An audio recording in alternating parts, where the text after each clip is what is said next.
నిజం. చాలామంది నిర్ణయాలు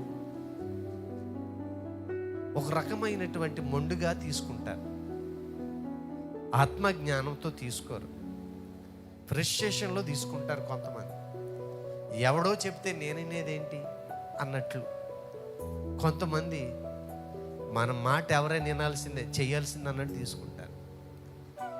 నిజంగా కొంతమందిని అప్పుడప్పుడు చూస్తూ ఉంటానండి, వాళ్ళ ఇంటి వారి నిర్ణయాలు వాళ్ళ బిడ్డలకు నెమ్మది లేకుండా, వారి జీవితాల్లో సమాధానం లేకుండా, వారు అనుభవించవలసిన వాటిని అనుభవించుకోకుండా వెనకాలోచనలు ఆనందంగా బ్రతికి మంచి స్థాయికి అన్నీ అనుభవించి చెల్లిపోతుంటే, వీళ్ళకి అన్నీ కలిగి ఉండి కూడా అనుభవించలేని స్థితిలో ఉండే కొన్ని కుటుంబాలకు ఉండిపోతున్నారు.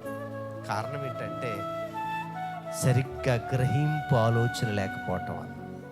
ఈ రోజున కూడా చాలామంది దేవుని జ్ఞానముతో లేకపోవటం వల్ల, ఏమండి, దేవుడు చెప్పింది వినకపోవటం వల్ల సులువుగా చెక్కలు పెట్టేవాడు వచ్చి తీపిగా చెప్పంగానే ఇదే దేవుడు అనుకుని మోసపోతున్నారు చాలామంది.